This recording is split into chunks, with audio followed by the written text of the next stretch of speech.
Fala, minha rapaziada, tranquilo? Vídeozão novo no canal, obra nova no canal, espero que vocês gostem. Deixa o like aí pra fortalecer esse canal novo da gente aqui. Se inscreve aí pra dar aquela moralzona pra gente. Fica com o vídeo aí, tamo junto, valeu!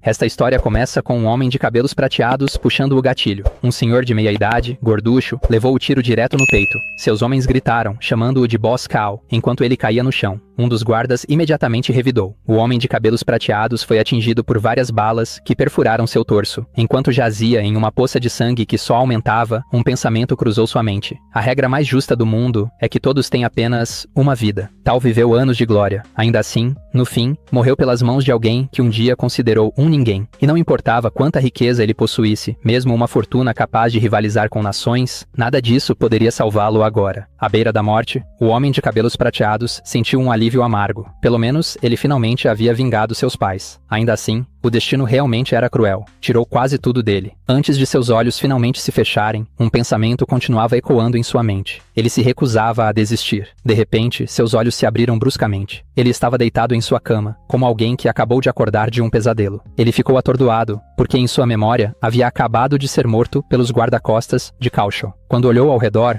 o quarto parecia estranhamente familiar. Era o pequeno lugar onde ele costumava viver quando ainda era estudante. Foi então que um pensamento chocante o atingiu. Será que ele havia renascido no passado? Ele rapidamente ligou a televisão. As notícias exibiam um grande anúncio. Um jogo de realidade virtual totalmente imersivo, chamado Conviction, havia acabado de lançar sua beta aberta. No momento em que viu a transmissão, seu coração disparou. Conviction tinha acabado de abrir seus servidores, o que significava que ele realmente havia voltado. O homem de cabelos prateados se chamava Nan. Ele pegou um porta-retrato ao lado da cama. Dentro, havia uma foto dele ao lado de seus pais. Naquela época, seu pai e sua mãe faziam negócios na fronteira, negociando um metal estratégico chamado plutônio. O governo comprava por preços centenas de vezes maiores que o normal. Por causa disso, sua família acumulou uma enorme fortuna. Mais tarde, seu pai abriu uma empresa de fundição de metais, e a família rapidamente ficou rica. Mas os bons tempos não duraram. Quando Yan completou 25 anos, tudo desmoronou. O grupo financeiro Shihong atacou. Parentes e parceiros de negócios em quem seu pai confiava foram subornados por Caucho e se voltaram contra eles. A empresa sofreu perdas devastadoras e acabou indo à falência. Seu pai tomou veneno e tirou a própria vida. Sua mãe adoeceu com um choque e morreu de tristeza pouco tempo depois. Mas a verdade cruel é que o próprio Nian também não era inocente. Crescer na riqueza o tornou preguiçoso. Ele desperdiçou seus dias sem fazer nada. Quando tudo desmoronou, ele não tinha habilidades, nem plano, nem saída. Então, no fim, escolheu o caminho mais extremo, morrer junto com Kawa. Mas agora, o céu havia lhe dado outra chance. E desta vez, Nia jurou que nunca perderia tudo novamente. O que ele ainda não percebia era que essa segunda vida começaria dentro do mundo de Conviction. Conviction é um jogo holográfico de uma nova era que mudou o mundo. Inúmeros grupos financeiros entraram nele nos anos seguintes, e o grupo financeiro Shu também começou sua ascensão através do jogo. Conviction rapidamente se tornou o segundo mundo da humanidade. Em sua vida passada, ele também era um grande ladrão de nível 180 Plus. Ele verificou a data no celular, 25 de julho de 2025, o que significava que Conviction estava no ar há apenas 7 dias. Isso o fez perceber que ainda tinha tempo. Nesse momento, o nível mais alto no ranking do jogo provavelmente era apenas nível 5. Com as memórias de sua vida passada, ele era totalmente capaz de alcançá-los. Ele acreditava que aquela era a sua grande oportunidade de virar o jogo de uma situação desesperadora. Se ele se lembrava corretamente, ainda tinha um pouco de dinheiro guardado, o suficiente para comprar o capacete de jogo mais básico. Ele estava determinado a se vingar de Shu, que causou a ruína e a morte de sua família. Ele vestiu sua jaqueta, decidido a mudar tudo. Naquela noite, ele conseguiu o capacete. Embora estivesse 7 dias atrás dos outros, por ter renascido, ele iria superar todos os oponentes com a força de um trovão e alcançar o topo de Conviction. Ele colocou o capacete. Ao entrar no jogo, foi solicitado a escolher seu país. Conviction é dividido em 3 facções. A facção da luz, alinhada ao bem, consiste no Império Greenland e no Império Saturn. O Império Greenland é uma nação humana governada por um conselho de anciãos. O Império Saturn é uma aliança tribal composta por anões, homens-fera e elfos. A facção sombria, alinhada ao mal, consiste na tribo dos descendentes demoníacos e na tribo dos mortos-vivos, governadas por um sistema de chefia ditatorial. Por fim, os que preferem a paz podem escolher a tribo dos gigantes da facção neutra. Em sua vida passada, ele escolheu o Império Greenland e a classe de Ladrão do Vento. Após anos de esforço, ele conhecia completamente todas as habilidades e missões dessa classe. Portanto, escolher novamente o Ladrão do Vento lhe daria a maior vantagem de reviver sua vida. O sistema detectou sua escolha. Ele nasceu no Império Greenland Greenland. O sistema pediu que nomeasse seu personagem. Ele escolheu o nome Nia Yan. O nome foi aceito e o personagem criado. Ele entrou no jogo, na cidade de Carroll, no Império Greenland. Seu painel de status mostrava: classe ladrão, nível 1, 6 de força, 8 de agilidade, 5 de defesa, 4 de inteligência e 80 pontos de vida. Ele ficou satisfeito ao sentir aquela familiaridade novamente. Decidiu adicionar 3 pontos em força e 2 em agilidade. Na vida passada, ele distribuiu seus pontos de forma errada e perdeu muito tempo evoluindo. Desta vez, não cometeria o mesmo erro. O ponto de teleporte de Carroll podia enviar jogadores para várias cidades e vilas. Um mago arcano, nível 3, estava vendendo em voz alta uma adaga branca de nível 0 de alta qualidade. A adaga tinha 2 pontos de ataque, um a mais que a inicial. O preço, apenas 2 moedas de cobre, e ele só tinha 3 unidades restantes. Nia imediatamente entendeu o que estava acontecendo. Em Rocktown, aquela mesma adaga era vendida por apenas 1 moeda de cobre, e o teleporte até lá era gratuito. Na vida passada, ele caiu nesse golpe e comprou uma, só para perceber depois que havia sido enganado. Mas agora, com todas as suas memórias, ele sabia melhor. Perto dali, um paladino da Guarda Imperial nível 3 oferecia algo muito mais interessante. Um livro de habilidade de furtividade por 6 moedas de cobre. Vários jogadores estavam reunidos ao redor. Eles queriam a habilidade, mas o preço era alto demais. Até mesmo Nia ficou interessado. Ele se aproximou e perguntou o preço. O paladino repetiu: 6 moedas de cobre por livro. Para um ladrão, furtividade era a habilidade mais poderosa no início do jogo. Era essencial. E Nia também se lembrava de algo importante de sua vida passada. Na zona de monstros selvagens de Tracktown havia um baú escondido. A habilidade dentro dele poderia acelerar drasticamente o progresso. A área era cheia de monstros nível 5, enquanto a maioria dos jogadores ainda estava entre nível 2 e 3, ou seja, ninguém deveria ter descoberto ainda. Nia calmamente disse ao paladino para lhe dar o livro de graça. Em troca, ele revelaria um segredo, um método para farmar mais de 1 dúzia de livros de furtividade em um único dia. O vendedor mandou ele sair imediatamente. Não havia chance de dar um item assim para um desconhecido, mas Nia não se abalou. Ele apenas disse para o homem não se apressar, porque, se estivesse certo, aqueles livros de furtividade vinham dos xamãs caídos em Linktown. O paladino congelou. Ele encarou Nia Yan em choque e exigiu saber como ele sabia disso. Nia Yan foi além. Calmamente, revelou as coordenadas exatas. 22-385, 213-38, 23-319. Agora o vendedor ficou completamente atordoado. O sujeito não só sabia quais monstros eram, como também conhecia as coordenadas. Por um momento, começou a se perguntar se aquele estranho jogador nível 0 realmente poderia estar dizendo a verdade. O que mais o confundia era isso. Como alguém que nem sequer tinha upado ainda podia saber algo tão específico. Depois de pensar um pouco, decidiu arriscar. Era apenas um livro de furtividade, afinal. Se a informação fosse verdadeira, ele poderia farmar facilmente 3 livros por dia. Ele aceitou a troca. O sistema notificou Nia Yan que o jogador Flying Stone havia trocado um item com ele. Negócio fechado. Nia Yan disse para ele ir até as coordenadas e caçar xamãs caídos. O local ficava perto do acampamento deles, e se farmasse corretamente, poderia conseguir mais de 1 dúzia de livros de furtividade por dia. Flying Stone ficou animado e se preparou imediatamente para testar. Antes de sair, Nia Yan o lembrou de mais uma coisa. Os xamãs caídos também podiam dropar a habilidade Percepção da Coruja Noturna. Se ele conseguisse cópias extras, deveria enviar uma para ele. Flying Stone concordou rapidamente. Se a informação fosse verdadeira, prometeu que enviaria a habilidade imediatamente caso dropasse. Nia Yan então caminhou em direção ao círculo de teleporte. Agora que havia obtido furtividade, era a hora do próximo passo: abrir os baús escondidos. Ele chegou a Tracktown. Ele já havia aprendido a habilidade furtividade, que permitia entrar em um estado de ocultação de presença, tornando-o muito mais difícil de ser detectado. No entanto, quanto maior o nível do inimigo, mais fácil seria perceber sua presença. Ele ativou a habilidade, disparou pelas ruas, e ninguém o notou. Saiu da cidade e seguiu direto para a floresta. Logo chegou à zona dos Wildcats. Havia um gato selvagem de um olho só nível 4, junto com vários gatos nível 2 vagando por perto. O baú do tesouro estava em um galho de árvore. Em Conviction, os baús são classificados de branco, prata, ouro, ouro negro até lendário. Quanto maior a raridade, melhores os itens dentro. Os itens de cada baú são fixos. Uma vez saqueado, o baú desaparece para sempre. E assim como ele lembrava, o baú prateado escondido na área ainda estava lá. Ninguém o havia pego. Mesmo sendo tecnicamente uma área de nível 5, um jogador nível 0 como ele não tinha nenhuma chance em combate ali. Mas havia uma vantagem. Mesmo que morresse, não perderia experiência nem equipamentos. Ele ativou furtividade novamente e avançou. Sua furtividade só durava 2 minutos. e abrir o baú também levava tempo. Ele precisava ser rápido. De repente, um dos gatos selvagens percebeu algo e saltou em sua direção.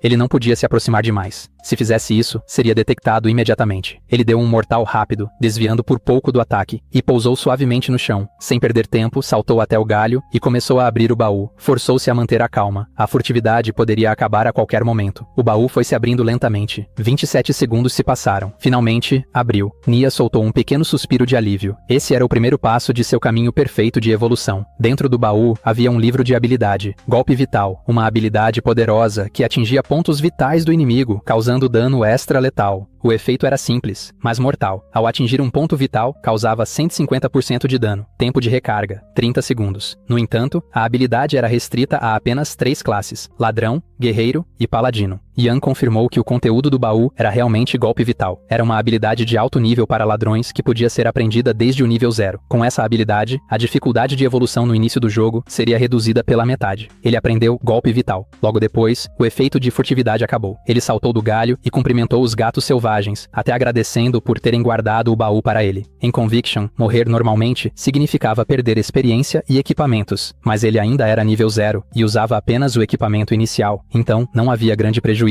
O sistema notificou sua morte. Ele deixou cair um par de luvas iniciais. Em seguida, foi teleportado de volta para a cidade mais próxima. Ian riu e comentou que essa entrega expressa gratuita de volta à cidade era até conveniente. Então partiu para o segundo passo do seu plano de evolução. Ele atravessou a cidade rapidamente. O segundo passo exigia 20 moedas de cobre, mas todo jogador novo começava com apenas 10, então ele precisava ganhar dinheiro primeiro. Se sua memória estivesse correta, havia uma cadeia de missão escondida ali. Ele primeiro encontrou o caçador Klaus e aceitou a missão de coletar 20 crânios de ratos gigantes cinza prateados. Depois, encontrou o fazendeiro Enda e aceitou outra missão: matar 50 desses ratos. Em seguida, foi até o farmacêutico Orr. Orr já havia ouvido de Klaus e Enda que um jovem havia aceitado as missões. Coincidentemente, ele também precisava de materiais medicinais. Então perguntou a Ian se ele poderia coletá-los para ele. Naquele momento, a missão oculta foi ativada. Ian sabia que esse segredo só podia ser desbloqueado se as 2 primeiras missões fossem aceitas ao mesmo tempo, algo que quase ninguém sabia. Ele aceitou a missão oculta: coletar 21 caudas de ratos gigantes cinza prateados. Então partiu para a floresta. Logo encontrou um rato nível 1 com 53 de vida. Ian ativou o golpe vital. O ataque acertou diretamente o ponto fraco. Acerto crítico. O rato morreu instantaneamente. Ele obteve um crânio e uma cauda. E para sua surpresa, também dropou um equipamento: uma calça de couro resistente. Item branco, nível 0, defesa plus 4, peso 3 lb. No entanto, só podia ser usada por guerreiros. Mesmo assim, se colocasse no leilão, poderia vender por pelo menos 7 moedas de cobre. Mais ratos vieram correndo em sua direção. Ian não entrou em pânico, apenas continuou usando o golpe vital repetidamente. Cada ataque eliminava um monstro instantaneamente. Ele lutou com total foco. Uma hora depois, completou as missões do caçador Klaus, do fazendeiro Enda e do farmacêutico Orr. Ganhou 34 moedas de cobre e 3 poções básicas de recuperação instantânea. A recompensa da missão oculta superou suas expectativas. Ele não imaginava que receberia poções de recuperação instantânea. Ele colocou a calça de couro resistente à venda no leilão. Depois disso, planejou ir até a loja de armas. Na loja, o vendedor perguntou o que ele precisava. Disse com orgulho que suas armas eram as melhores de toda a região das planícies ocidentais. Ian respondeu que queria uma besta utilizável no nível 0, com pelo menos passos 3 de ataque, alcance de 12 ou mais, e por menos de 40 moedas de cobre. O lojista mostrou a ele uma pequena besta automática de disparo rápido. Ela possuía efeito de tiro triplo e plus 5 de ataque. Embora a velocidade base de disparo fosse apenas 8, o efeito de disparo rápido elevava a velocidade real para 15. Seu alcance era de 30 jardas. E o preço era exatamente 35 moedas de cobre. O vendedor perguntou o que Ian achava. Ian comprou. A compra também incluía 9 aljavas de virotes inferiores, cada uma com 1000 flechas. Após a compra, 44 moedas de cobre foram descontadas. Ele adquiriu uma besta automática de disparo rápido e 9 aljavas de virotes. O lojista ficou satisfeito, pediu que ele voltasse sempre e desejou uma boa viagem. Agora, Ian seguiu em direção à zona dos bisões. Em Conviction, a diferença de nível é absoluta. A cada 5 níveis, existe um enorme abismo de poder. Os bisões eram nível 8. No momento, nem mesmo o jogador mais forte do ranking conseguiria lidar com eles. Muito menos o líder dos bisões, que era muito mais poderoso. Todo monstro líder em Conviction era considerado raro, mas, por ter renascido, Ian tinha confiança absoluta. Mesmo no nível 0, acreditava que poderia matar o líder dos bisões, apesar da diferença de nível. Na área dos bisões, Yan se posicionou na beira de um penhasco. As coordenadas eram 567.628.192. Se sua memória estivesse correta, era exatamente ali. Ele encontrou o local. Abaixo dele, bisões corriam pelos vastos campos. O líder dos bisões, nível 8, também estava lá, com 300 de vida. A distância estava perfeitamente dentro do alcance de sua besta. O monstro líder estava exatamente onde ele queria. Ele disparou. 3 flechas voaram em direção ao alvo. 2 erraram. Uma acertou um ponto vital. Dano. 1. A vida caiu para 299.300. A diferença de nível era grande demais. Mesmo acertando, ele só causava 1 de dano. Mas isso não importava. Ele havia trazido 9.000 virotes. Seu plano era matar o monstro na base da persistência. Ele disparou novamente. Mesmo resultado. Mais uma vez. 1 de dano. O líder dos bisões ficou furioso e avançou em sua direção. Yan, calmamente, disse para ele desistir. Afinal, aquele era um ponto bugado do terreno, algo que seria confirmado inúmeras vezes no futuro. Ele continuou atirando, repetidamente. Depois de muito tempo, ainda restavam milhares de flechas. O número caiu para 5.000. Depois de 3 horas, a vida do líder estava quase no fim. Yan já havia usado quase 4.000 flechas. O monstro rugiu. Mais um disparo. 2 flechas erraram. Uma acertou. 1 de dano. E finalmente, o líder caiu. Yan saltou do penhasco. O sistema notificou. Ele havia derrotado o líder dos bisões. Devido à enorme diferença de nível, recebeu um bônus de 1.800% e ganhou 8.290 de experiência. Seu nível subiu diretamente para o nível 2. Matar monstros muito acima do próprio nível concedia uma quantidade absurda de experiência. Ele verificou os itens dropados. Obteve uma adaga de nível bronze, mais de 5 moedas de cobre, mais de 1 adaga de chifre. Em Conviction, os equipamentos são divididos em branco, bronze, prata, ouro e lendário. Como monstros raros, líder, subelite, elite e lord eram extremamente escassos. Apenas cerca de 1 em cada 1.000 abates dropava equipamentos com atributos. Ou seja, cada item era valioso. Armas de bronze eram especialmente úteis, tinham cerca de 20% mais ataque e ainda possuíam um atributo extra. Yan lembrava que o líder dos bisões normalmente dropava equipamentos nível 5. Mesmo assim, aquela adaga de bronze poderia ser vendida por pelo menos 3 moedas de prata. Mas antes, ele precisava identificá-la. Nesse momento, o sistema notificou que sua calça de couro havia sido vendida. Ele recebeu quase 8 moedas de cobre. Ao mesmo tempo, Flying Stone entrou em contato. Ele contou animado que foi até o local indicado por Yan.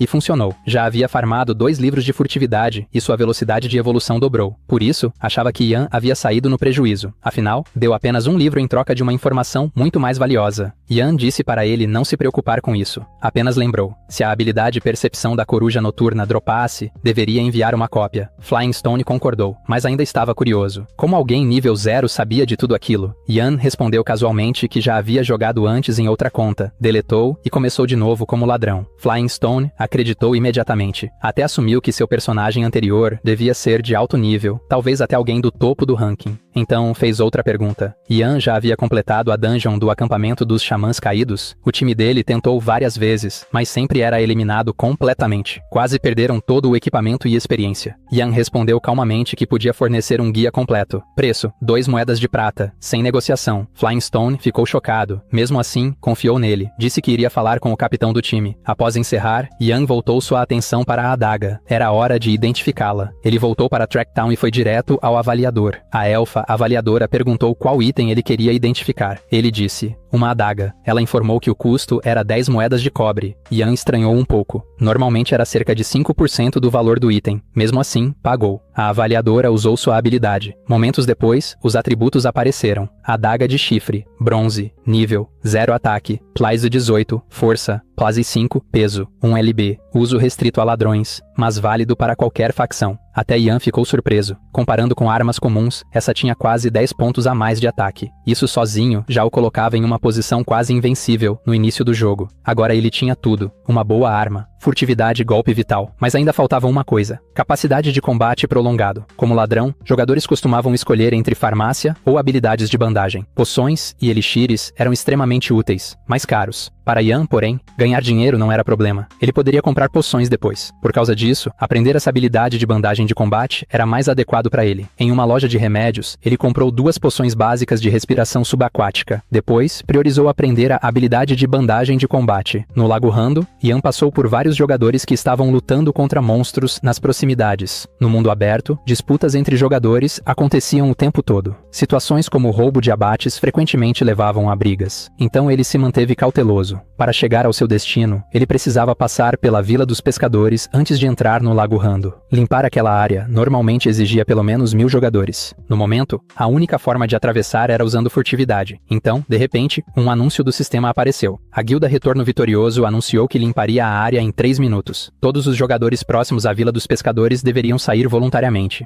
Assim como em sua vida passada, eles continuavam arrogantes e dominadores, usando seu poder para intimidar jogadores solo. Naquela época, Ian chegou até a ser caçado por eles por meses, mas desta vez, ele pretendia acertar as contas aos poucos. Ele ativou furtividade, passou pelos monstros sem ser notado. Eventualmente, o efeito acabou. Exatamente nesse momento, uma bola de fogo foi lançada em sua direção. O jogador Purple Fire o atacou. O sistema notificou que ele poderia exercer autodefesa legítima por 5 minutos. Purple Fire era um mago elemental nível 3. Ele disse friamente que jogadores solo não eram permitidos ali e mandou Ian ir embora. Ian ficou levemente surpreso ao ver um membro da Guilda Retorno Vitorioso. Mas como o inimigo estava sozinho, lutar não era impossível. Ao enfrentar um mago, havia apenas 2 opções: encurtar a distância rapidamente ou fugir. Mas fugir não era o estilo de Ian. O tempo de conjuração da explosão de chamas era de cerca de 2 segundos. Tempo suficiente para se aproximar. Ian avançou. Sua adaga atingiu o peito de Purple Fire. 23 de dano. Purple Fire recuou, furioso, gritando que aquele ladrão tinha desejo de morrer. Disse que toda a área já havia sido tomada pela Guilda Retorno Vitorioso. Então lançou o Anel de Fogo Violento. Ian sofreu 39 de dano. Sem hesitar, Ian bebeu uma poção básica de recuperação instantânea. Depois, disse calmamente que ele não iria escapar. Ao deixar um ladrão se aproximar, já havia cometido um erro fatal. Ian atacou novamente. 36 de dano. Purple Fire reagiu imediatamente, atacando com seu cajado envolto em chamas. Ele desprezava Ian por ser apenas um ladrão nível 2. Zombou, dizendo para ele refletir sobre seus erros depois de voltar para a cidade. Depois de tantos ataques, Ian não deveria ter muita vida restante. Purple Fire estimou que ele tinha cerca de 20 de HP. Enquanto isso, ele ainda possuía 51 de HP. Ou seja, mais uma bola de fogo seria suficiente para encerrar a luta. Ele queria mostrar as consequências de desafiar a Guilda Retorno Vitorioso. Começou a conjurar outro feitiço. Ian avançou novamente, firme, apertou sua adaga, e então ativou o golpe vital. Purple Fire congelou em descrença. Como isso era possível? Ian era apenas nível 2, e ainda estava vivo depois de levar aquele ataque. Isso o fez questionar quanto de vida Ian ainda tinha. Então percebeu, devia ser uma poção de recuperação instantânea, mas isso levantava outra dúvida. Como um ladrão solo nível 2 tinha dinheiro para comprar poções? Ian disse calmamente que ele poderia pensar nisso depois de voltar para a cidade. No instante seguinte, Purple Fire desapareceu em um flash de luz. Seu cajado caiu no chão. Ian o pegou. Era um cajado bronze, nível 0. Pelas suas estimativas, poderia ser vendido por cerca de 10 moedas de cobre. Mas Ian sabia de outra coisa. Membros da Guilda Retorno Vitorioso provavelmente chegariam em breve. Ou seja, ele precisava sair imediatamente. E ele estava certo. Logo eles apareceram, já em alerta máximo. Havia inimigos próximos ao lago, e Purple Fire havia acabado de morrer ali. Um deles sugeriu imediatamente perseguir o responsável. Eles avistaram Ian. Um jogador avançou e gritou que fugir não seria fácil. Ele atacou com a habilidade espada de golpe único. Mas, para sua surpresa, Ian se moveu extremamente rápido e desviou. Enquanto corria, Ian bebeu uma poção de respiração subaquática. O perseguidor percebeu na hora o plano. Ian queria pular no lago e escapar. Ele gritou para seus companheiros o impedirem. Um usou corte flamejante. Outro ativou investida. Eles coordenaram os ataques. Quase o acertaram. Mas Ian acelerou de repente e saltou diretamente no lago. O perseguidor parou imediatamente. Nenhum deles tinha poções de respiração subaquática. Logo mais membros chegaram e perguntaram para onde o inimigo tinha ido. Eles responderam que falharam em capturá-lo. Ele havia pulado no lago e escapado. Um deles supôs que Purple Fire já havia renascido. Ele ordenou que alguém perguntasse a Purple Fire o nome do ladrão. Um momento depois, trouxeram a resposta. O nome do ladrão era Nan. Agora que lembrava o nome, ele planejava capturá-lo da próxima vez. Enquanto isso, Ian já estava debaixo d'água. Ele ficou aliviado por finalmente ter despistado aquele grupo da guilda Retorno Vitorioso. Então, ele viu o baú do tesouro que vinha procurando. Ao abri-lo, encontrou a pérola repelente de água do pescador. Era um item especial que vinha com a habilidade de respiração subaquática. Uma vez ativado, permitia ao usuário respirar debaixo d'água por 30 minutos, com um tempo de recarga de 12 horas. Não era um item raro, mas para Ian naquele momento era extremamente útil. De repente, um tridente foi lançado em sua direção. Ian imediatamente percebeu que havia algo errado ali embaixo. Ele definitivamente não seria páreo para os pescadores. Eles já haviam sido alertados. Então, do nada, a vila da tribo dos pescadores explodiu. Os pescadores que estavam perseguindo Ian, de repente se viraram e correram em direção à explosão. Ian sorriu de lado. A guilda Retorno Vitorioso, sem perceber, havia ajudado ele. O ataque deles atraiu todos os pescadores para longe, tornando a área ao redor segura. Ele continuou explorando debaixo d'água e acabou descobrindo a Ilha Hart. Decidiu então subir à superfície. Ao sair da água, viu alguém perto da margem. Ian a reconheceu imediatamente. Era Yao Yao. Ela havia sido sua companheira maga sagrada em sua vida passada. Ele nunca esperava encontrá-la ali depois de renascer. Naquela época, muitas coisas haviam acontecido entre eles. Agora, ele não pôde deixar de se perguntar se aquele encontro era destino. Yao Yao ficou surpresa ao vê-lo surgir da água. No início, ela ficou apreensiva. 3 monstros a estavam perseguindo, e ela temia que Ian também a atacasse. Mas, em vez disso, Ian avançou e usou o golpe vital em um dos monstros. Yao Yao imediatamente seguiu com o julgamento sagrado. Os dois trabalharam juntos e logo derrotaram os monstros. Ela agradeceu pela ajuda. Ian apenas disse que não foi nada e se apresentou. Ao ouvir o nome dele, ela congelou por um instante. Perguntou-se se ele poderia ser o mesmo Ian que conhecia. Então, apresentou-se como Shasha. Como ele havia ajudado, ela sugeriu que se adicionassem como amigos para que pudesse retribuir depois. Ian aceitou e a adicionou. Em seguida, perguntou o que ela estava fazendo na ilha do Lago Hart. Ele imaginou que ela estivesse ali farmando alguma missão. Ela explicou que precisava caçar aranhas d'água para coletar bolsas de água. Ian respondeu que também estava ali farmando aranhas d'água, mas sua missão exigia seda fina. Ele sugeriu que formassem um grupo e farmassem juntos. Ela concordou imediatamente. Na verdade, até deu a ele parte da seda fina que havia acabado de obter das aranhas que matou anteriormente. O sistema notificou Ian de que ela havia trocado 12 itens com ele. Ele sabia que aqueles itens valiam cerca de 36 moedas de cobre, mas Shasha não se importava com o dinheiro. Ela sentia que a experiência que perdeu ao morrer anteriormente valia muito mais do que 36 moedas de cobre. Além disso, ela nem tinha uma missão que exigisse seda fina, então guardá-la era inútil. Ian aceitou os itens com gratidão. De repente, o líder das aranhas d'água apareceu. O sistema notificou que eles haviam formado um grupo. Ian avançou e usou o golpe vital. Shasha o apoiou com julgamento sagrado. Juntos, causaram menos 70 de dano. O monstro se virou e a atacou. Ian gritou para que ela pulasse. Ele puxaria a agressividade do monstro, dando a ela a chance de atacar com segurança. Ian disparou sua besta contra a aranha. Shasha seguiu o plano e lançou julgamento sagrado e golpe sagrado. Mais 70 de dano apareceram. Após uma breve luta, eles derrotaram com sucesso o líder das aranhas d'água. Por dentro, ela achou aquilo estranho. A coordenação entre eles havia sido incrivelmente fluida. Até mesmo um monstro líder poderoso parecia fácil de lidar. Era a primeira vez que ela experimentava algo assim. Além disso, claramente era a primeira vez que se encontravam. Ainda assim, o trabalho em equipe parecia natural, como se lutassem juntos há muito tempo. Ian percebeu que ela estava olhando para ele. Ele perguntou o que havia de errado. Ela rapidamente respondeu que não era nada. Então, admitiu que as habilidades dele eram impressionantes. Por causa disso, ficou curiosa sobre por que alguém como ele estava farmando sozinho. Ian simplesmente respondeu que estava acostumado a ficar sozinho. Já que ele jogava solo, ela fez uma proposta. O grupo dela estava se preparando para fazer a Dungeon Floresta de Trent, em Tracktown, e perguntou se ele gostaria de se juntar a eles. Ian perguntou quantos guerreiros de escudo o time dela tinha, além da defesa e dos pontos de vida deles. A Floresta de Trent era uma dungeon de nível 3, e o chefe, o Rei Trent, era um monstro sub-elite. Se os guerreiros de escudo não tivessem defesa suficiente, limpar a dungeon seria quase impossível. Ela respondeu que tinham 2 guerreiros de escudo, cada um com 53 de defesa e 230 de vida. Ian assentiu e disse que era próximo, mas ainda arriscado. O Rei Trent tinha 2% de chance de causar um golpe crítico, e se a defesa de um guerreiro de escudo não fosse de pelo menos 60 pontos, ele poderia ser derrotado com um único golpe. Além disso, a cura do sacerdote precisaria ser perfeita. Shasha ficou chocada ao ouvir que o Rei Trent podia causar golpes críticos. Ela nunca tinha ouvido ninguém mencionar isso antes. curiosa, perguntou como Yan sabia de algo assim, mas o grupo dela estava se preparando para a dungeon há vários dias, então não podiam simplesmente desistir no meio do caminho. Para aumentar a defesa até 60 pontos, eles precisariam de pelo menos uma peça de equipamento defensivo de bronze, o que era extremamente difícil de conseguir. Yan disse que havia outra maneira. Ela perguntou qual era. Yan respondeu calmamente que a solução era simples, deixá-lo comandar o time. Sasha admitiu que confiava na força dele, mas convencer o resto da equipe não seria fácil. Ainda assim, prometeu tentar ao máximo.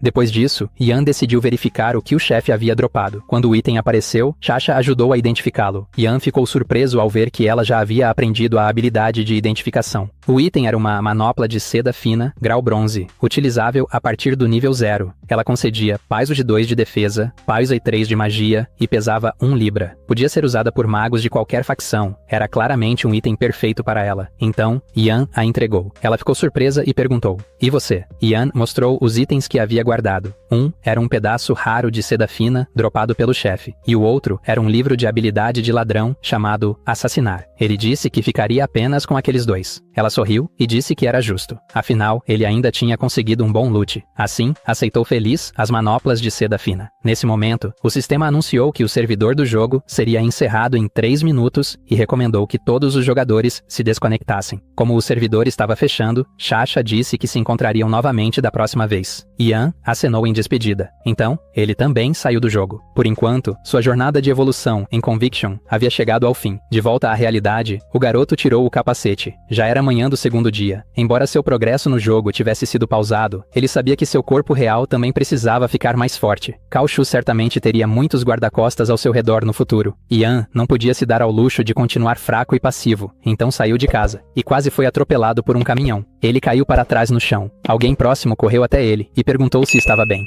Yan olhou para cima. Era Ze Yao. Ele ficou surpreso ao vê-la, mas em vez de cumprimentá-lo, ela imediatamente o repreendeu por ser descuidado e apontou que ele estava sangrando. Ela correu até o carro para pegar um kit de primeiros socorros. Yao era sua colega de carteira e também a pessoa de quem ele mais se arrependia em sua vida passada. Por causa da personalidade tímida dela, ele nunca conseguiu confessar seus sentimentos. E no final, por estar ligada a ele, ela acabou se tornando alvo do Century Financial Group de Shu e desenvolveu uma grave doença mental. Ela fez o curativo enquanto o repreendia, dizendo para ele parar de agir de forma tão imprudente o tempo todo. Ela se inclinou perto demais, e quando olhou para ele, seu rosto ficou vermelho de repente. Sem graça, perguntou se ele sequer estava ouvindo o que ela dizia. Yan respondeu que sim, mas no fundo, pensava a mesma coisa de antes. Ela continuava tão fofa quanto sempre. Ela desviou o olhar e disse que ninguém queria o trabalho de cuidar dele mesmo. Depois se despediu e foi embora. Enquanto dirigia, ela se perguntou se Yan realmente era a mesma pessoa que conheceu no jogo. Mas uma coisa era clara, ele havia mudado um pouco. Parecia mais confiante agora, assim como a pessoa que ela conhecia no jogo. Enquanto isso, Yan ficou feliz em vê-la novamente. Mas sabia que o louco Shu acabaria destruindo tudo em sua vida outra vez. Desta vez, ele planejava construir sua base desde cedo. Só assim poderia mudar o destino de sua vida passada. De repente, ele recebeu uma ligação de Tong Yao. Tong Yao perguntou onde ele havia estado, já que não havia notícias dele há 2 dias, e mandou que ele fosse até lá rapidamente. Yan sentiu alívio ao saber que Tang Yao ainda estava vivo. Tang Yao era seu melhor amigo. Em sua vida passada, quando Yan caiu no fundo do poço, Tang Yao o apoiou secretamente, mesmo correndo o risco de ser descoberto por Shu, o que tornou a vida de Yan muito mais fácil. Mas Tang Yao tinha um péssimo hábito: correr atrás de mulheres. Na vida anterior, ele brigou com alguém em um bar por ciúmes. Infelizmente, essa pessoa era uma figura poderosa e extremamente perigosa. Tang Yao foi espancado até a morte e abandonado em um beco escuro. Mas, nesta vida, Yan jurou que nunca deixaria algo assim acontecer novamente. Eventualmente, eles se encontraram. Yao passou o braço pelos ombros de Yan e riu, dizendo que finalmente tinha encontrado esse moleque. Então, contou que o novo jogo Conviction estava estourando em todo lugar e perguntou se Yan estava jogando. Yan respondeu que tinha acabado de alcançar o nível 2. Yao sorriu e disse que isso já era muito bom.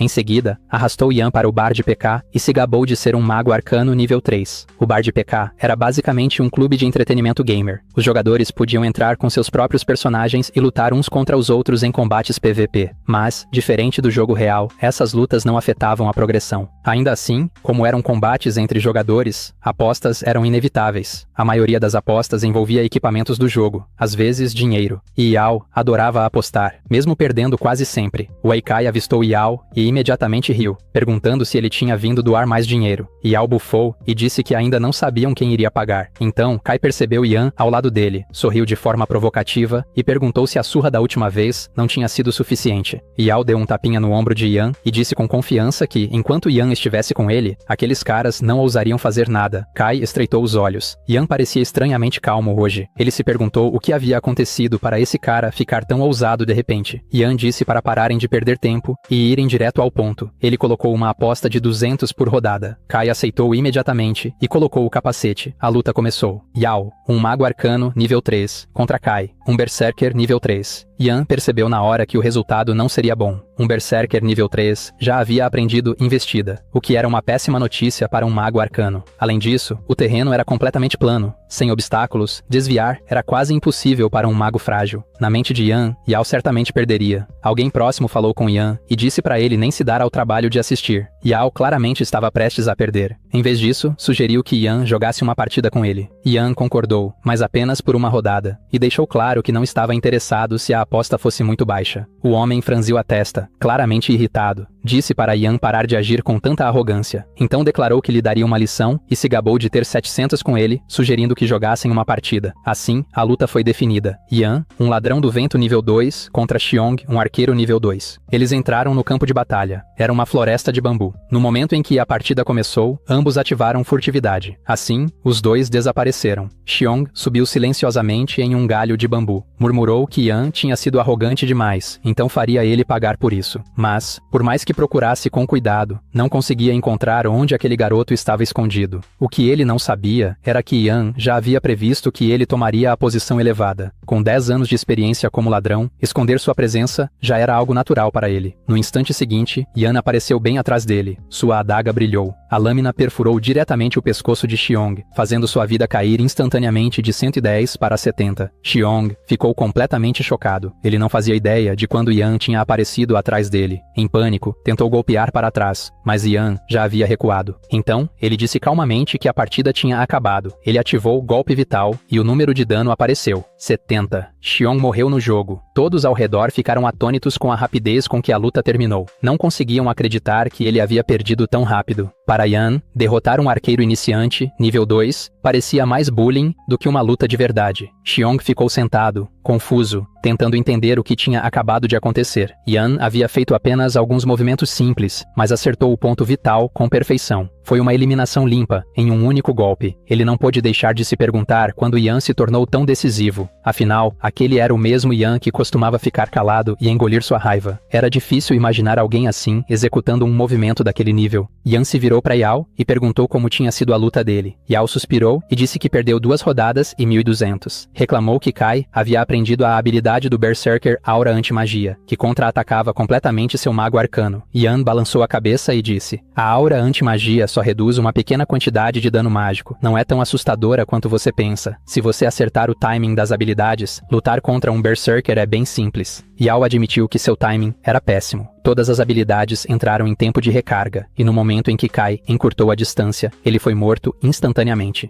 Yao olhou para Yan, surpreso. De alguma forma, seu amigo de repente sabia muito sobre o jogo. Perguntou onde ele havia aprendido tudo aquilo. Em vez de responder, Yan apenas balançou o dinheiro que acabou de ganhar na frente dele. Os olhos de Yao se arregalaram em choque. Um dos caras próximos ficou irritado e perguntou por que Yan estava sendo tão arrogante. Ele avançou, pronto para bater em Yan por ter ganhado o dinheiro deles. Queria lhe dar uma lição, mas Yan segurou a mão dele e o jogou diretamente no chão. Na vida passada, Yan havia treinado seu corpo justamente para situações como essa, para lidar com Shu. Yao olhou incrédulo. Quando foi que Yan ficou tão forte assim? Xiong rapidamente percebeu que não deveriam provocar Yan novamente. Esse cara claramente não era alguém fácil de lidar. Kai também notou algo estranho. Yan estava completamente diferente da pessoa que ele lembrava. Alguns dos amigos deles estavam prestes a intervir, mas Kai os impediu. Até ele não conseguia acreditar que Yan havia derrotado um de seus subordinados com tanta facilidade. Yan disse casualmente que tinha jogado apenas uma rodada com Xiong, mas, sinceramente, o cara era um pouco fraco. Kai estreitou os olhos e convidou Yan para uma luta. Yan disse que tudo bem, mas não se a aposta fosse muito baixa. Kai sorriu sorriu de lado e ofereceu por 1.000 por rodada, dizendo que tinha 3.000 no total. Yao ficou chocado. Kai era um Berserker nível 3, enquanto Yan era apenas um ladrão do vento nível 2. Yan calmamente aumentou a aposta, 3.000 por rodada. Kai riu e disse que não tinha problema algum. Afinal, ele não acreditava que um ladrão nível 2 pudesse virar o jogo daquele jeito. Yao rapidamente puxou Yan e perguntou se ele tinha enlouquecido. Será que ele tinha todo aquele dinheiro? Yan respondeu honestamente, não. Então, Yao não teve escolha a não ser emprestar. Ele até brincou que, se desse errado, estava pronto para arriscar a vida junto com ele. Logo, eles entraram no jogo. A luta começou. Yan contra Kai. Eles apareceram em um campo aberto, frente a frente. Yao franziu a testa ao ver o terreno. Lutar em campo aberto era péssimo para ladrões, que dependiam de esconder sua presença. Kai até ofereceu mudar o cenário, caso Yan achasse injusto. Yan apenas balançou a cabeça e disse que não era necessário. Então ativou furtividade e desapareceu. Kai olhou ao redor com cuidado, mas não fazia ideia de onde Yan tinha ido. Yan sabia que a grama poderia facilmente revelar a posição de um ladrão. Kai certamente observaria isso para prever seus movimentos. Então ele usou outra coisa para mascarar seu caminho: o vento. Kai percebeu que o vento ao redor dele começou a mudar. Sua expressão ficou séria. Perder o rastro de um ladrão assim não era um bom sinal. Ele começou a balançar sua espada com cautela ao redor. Era a primeira vez que via um ladrão usar furtividade com esse nível de controle. A grama, que deveria denunciar Yan, agora estava sendo usada para confundi-lo. O vento parou. Yan ficou completamente imóvel, esperando a próxima rajada. No momento em que o vento voltasse, ele atacaria. Kai imaginou que o garoto estava se movendo extremamente devagar para não deixar rastros. Pela posição da grama, acreditava que Yan estava à sua frente. Então, o vento soprou ao lado dele. Antes que pudesse reagir, um golpe certeiro atingiu a parte de trás de seu pescoço. Seu HP caiu de 165 para 130. Kai girou e começou a atacar loucamente com sua espada gigante. Não conseguia acreditar que aquele garoto havia aparecido atrás dele. Imediatamente usou o corte redemoinho. Mas Yan já sabia de algo importante. Após usar essa habilidade com uma espada grande, sempre havia uma animação de recuperação de cerca de 1 segundo. E esse único segundo era a chave da vitória. Kai errou o golpe. Yan aproveitou o timing perfeito e ativou o golpe vital. Todos que assistiam prenderam a respiração. O número apareceu: 96. O HP de Kai caiu instantaneamente para 34 de 165. Furioso, ele contra-atacou com corte flamejante. Sua espada gigante pegou fogo enquanto avançava, rugindo para que Yan morresse. Yao gritou para Yan desviar, mas Yan já havia previsto. Kai estava tentando empurrá-lo para trás e recuperar distância. Mas, como ladrão, combate corpo a corpo era sua vantagem. Sua vida ainda estava em um nível seguro. Mesmo que levasse o golpe, ele não podia perder aquela distância. 56 de dano. O rosto de Kai escureceu. Aquele garoto simplesmente tancou a habilidade. Ele estalou a língua e o chamou de arrogante. Em seguida, usou outro golpe. A lâmina acertou novamente, e logo depois, ele avançou. O rosto de Yao empalideceu. Investida. Essa habilidade tinha um breve atordoamento. Se Yan fosse pego, acabaria tudo. Um dos homens de Kai zombou, dizendo que Yan só estava fingindo ser forte, levando golpes à toa. Então, todos congelaram. Yan desviou a queima-roupa. A investida tinha alcance, mas não maior que uma adaga. E no momento em que Yan viu a abertura, ele soube. Era o fim. Ele golpeou. Sangue jorrou do pescoço de Kai, e o impacto o lançou para trás. O HP de Kai caiu para 0. Como Yan esperava, ele ainda foi atingido de leve pela investida, mas atacou primeiro. 40 de dano. Não importava. O sistema anunciou o resultado. Yan venceu. Ninguém conseguia acreditar. Um nível 2 derrotou um Berserker nível 3. Os subordinados de Kai estavam completamente chocados. Como aquele garoto sabia exatamente o alcance das habilidades de um Berserker, como ele leu tudo com tanta perfeição, o próprio Kai não conseguia aceitar. Ele perdeu.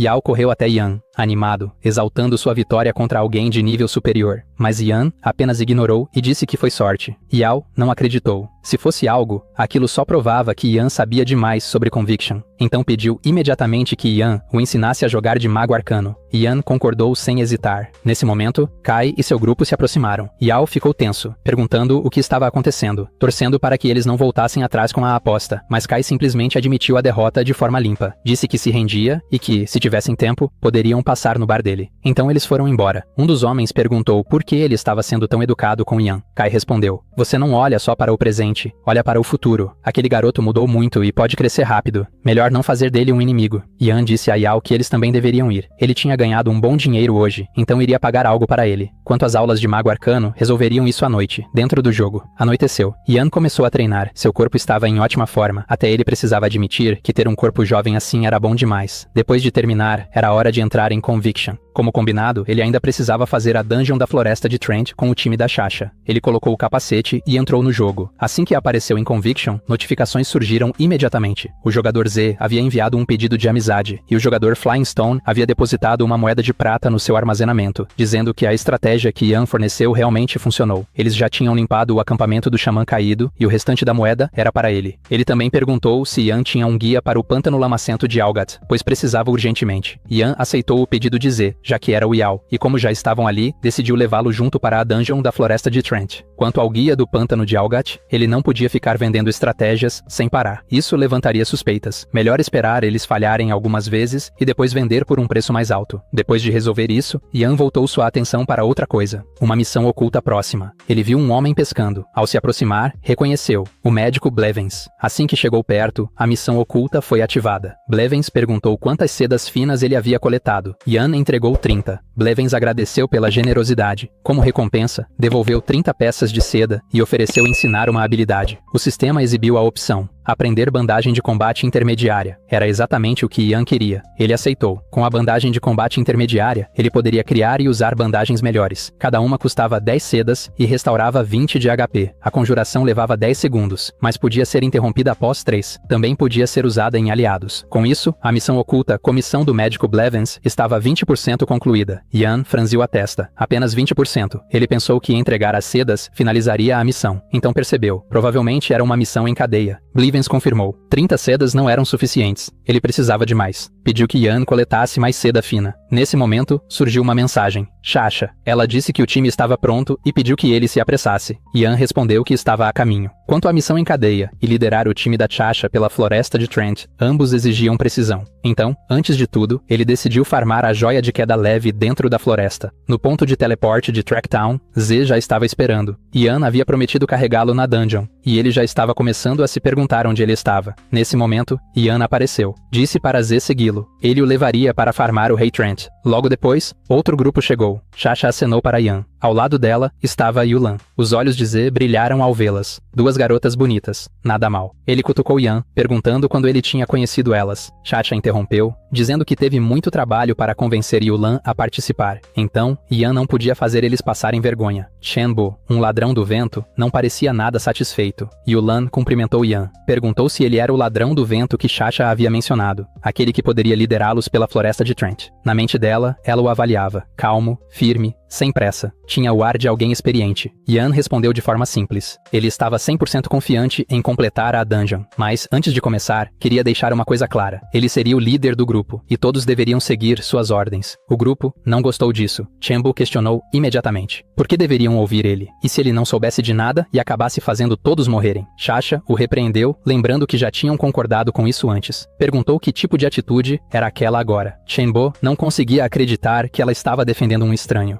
Ela pediu desculpas a Yan por ele e disse para ele criar o grupo. Ela faria todos entrarem. Com isso resolvido, Yan deixou claro. Todos deveriam seguir suas ordens sem exceção. Se alguém tivesse reclamações, poderia resolver depois. Se não gostassem, estavam livres para sair. Mas, se alguém causasse problemas durante a dungeon ou levasse o time à derrota, ele não pegaria leve. Ele criou o grupo. Yulan, Sasha, Bee e Mineral Water entraram. Yulan declarou que, a partir daquele momento, as ordens de Yan seriam as mesmas que as dela. Qualquer um que tentasse agir pelas costas não teria mais lugar no time. Chenbo entrou com uma expressão sombria.